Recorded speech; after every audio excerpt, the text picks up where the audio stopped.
Jopur mantiere gwenge mag ugwe mar piny Kenya okwa mondo oti kod kothe mopuodhi mar medo yuto magi e puothe.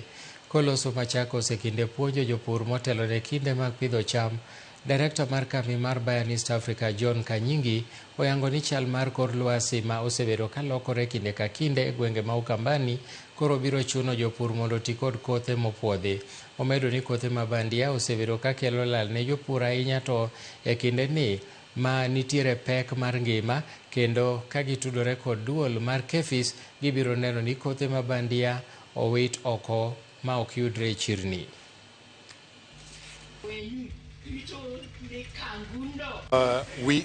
Fake seed, as you've pointed out, is a big challenge to the farmers because it does not only destroy the farmer, confidence in what they are growing, but also you can imagine a farmer going through a whole season with fake seed and therefore they do not get what they were planting for.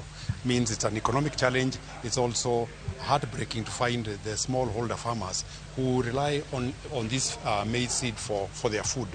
So what we are doing is, in collaboration with the government, and here I would probably just pick out KEFIS, we run a campaign of counterfeits to sensitize farmers against counterfeit seeds. How do we ensure that our farmers have the right inputs?